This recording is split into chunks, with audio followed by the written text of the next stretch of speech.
John Call here, speaking to you from my newly painted office. Well, it's been a big week in St. Paul, and people will say many things about the governor's budget proposal, but they will not say it's lacking in boldness. I haven't seen a budget proposal of this magnitude since 1971, when Governor Wendell Anderson proposed a almost $800 million increase in taxes, which in today's dollars is close to $4 billion. Governor Dayton's budget proposal is in the neighborhood just a tad over $2 billion. In the end, Wendell Anderson got the equivalent of $3 billion in today's dollars, and we will only know sometime in late May how successful Governor Dayton will be in advancing his proposal. What it is, whether we like it or not, is a serious attempt to get at the structural imbalance we've had in this state for about 10 years, which has resulted in year after year of deficits and shifting money around and various other dislocations. He is trying to make the tax system a little bit less regressive. He is able to make some enhancements in K-12 funding, which we will talk about in a minute. And he's able to reduce to some degree the cost of attendance to college, and he will be able to reduce property taxes. And he takes a 6.5+% sales tax and reduces it to about 5.5%, but extends it to clothing and services. That will be a tall order to pass that. But what I'd like to do is concentrate, and this report again will be a little bit longer than normal because the governor's budget, we were able to find the detail on it. And although you can't get a hard copy of it, I was able to talk to one of the top staff people in the K-12 area, Dana Elling, who works with Senator Chuck Wieger, the chair of the K-12 funding division. And what I'd like to do now is yield the rest of this time to Dana to explain to us first there's a kind of a snapshot of the overall K-12 budget, but then there's a focus on the impact on the Rochester district. So without further ado, I'll yield to Dana. The governor presented his biennial budget on Tuesday, and in it he had some major investments for E12 education, early education through grade 12 for Minnesota public schools. And included in that budget was a $344 million investment for the next 2 years, and that includes a $50 per student increase in the student formula, which the formula is the basic parameter that funds our public education system. It also included $44 million in early childhood scholarships. This would be for parents to use to send their kids to quality early childhood programs. $40 million for all-day kindergarten. And that would mean that if you were currently have an all-day kindergarten program in your school, or if you choose to implement one, you would be getting approximately $900 per kindergarten student to pay for that money. Now, about 54% of Minnesota schools already provide all-day K.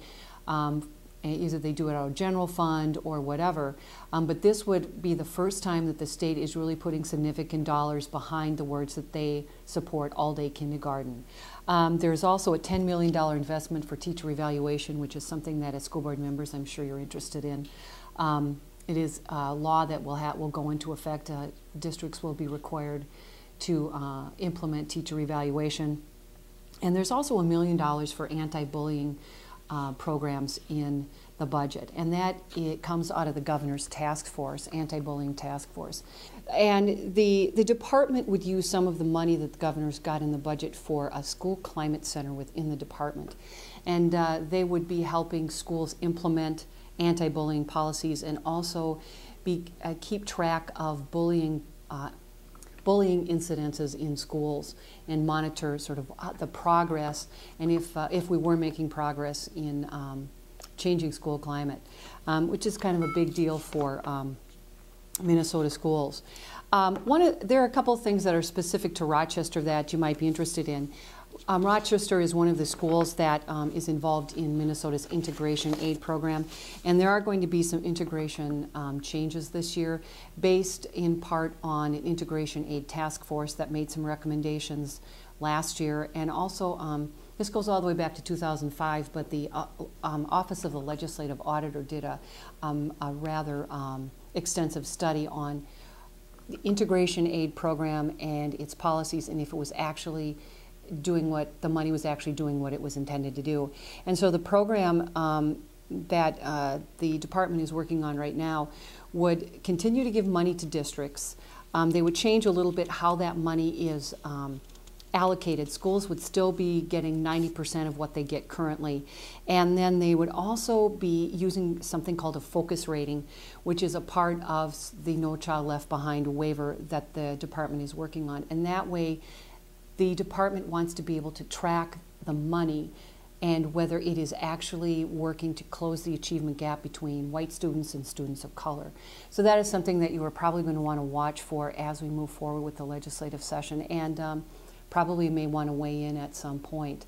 The budget that the governor is presenting does bring a fair amount of money into school districts across the state, and for Rochester, the amounts that the governor's got in the budget is actually higher than the state average after they've done all the runs, and we all know what the runs look like.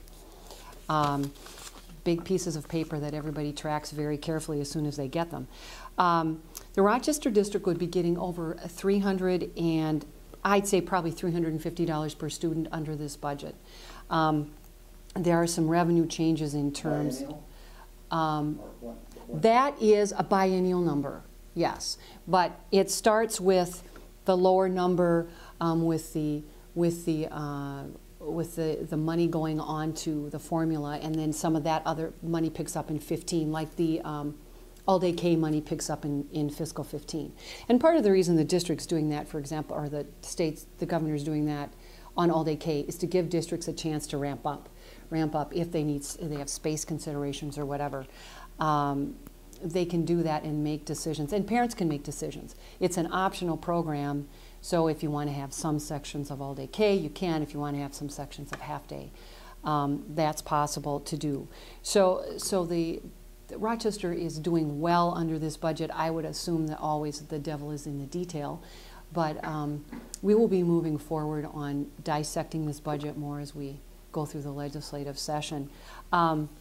There are a couple of other things that I think the district is going to be interested in, and that is $124.8 million in special education funding, which is going to give about $180 per student across the state, and that helps with the cross-subsidy, and I'm sure you all understand the cross-subsidy, but currently our cross-subsidy is $645 per student, and it takes that to $465 per student. And we realize, I'm sure the governor realizes, we realize at the legislative level that this is still a big chunk of money that districts are having to handle, but the money put in at least gets us a little bit toward where we want to go, and I'm assuming the governor is hoping that with the entire package as it meshes, that will give districts some time to free up what they need to do to get the programs. One other thing on the school shift, the governor is proposing that we pay off the school shift in the next biennium, get the money down in fiscal 16 and 17, and that includes paying off the property tax recognition shift. Now we will obviously see what happens in the February forecast. There may be dollars there that will bring the shift down at this point, but so far the governor's looking to do a complete payoff in fiscal 16 and 17. One other question, that is the yield in 14 versus the yield in 15 for the district. The yield in 14, and I hope I have my numbers right, and I may have to get to John and correct at some point. It is showing the change in 14 as $59, and in 15 it's showing $334. And it's partly because a lot of this stuff goes in the second year. But I may have to I can check with another source and see if that's indeed the bottom line number for 14. Thank you very much. Excellent job. Thanks for tuning in. As we know, The governor proposes and the legislature disposes. So we'll just have to see what happens in the next 4.5 months. Stay tuned. We'll talk to you next week. Thank you.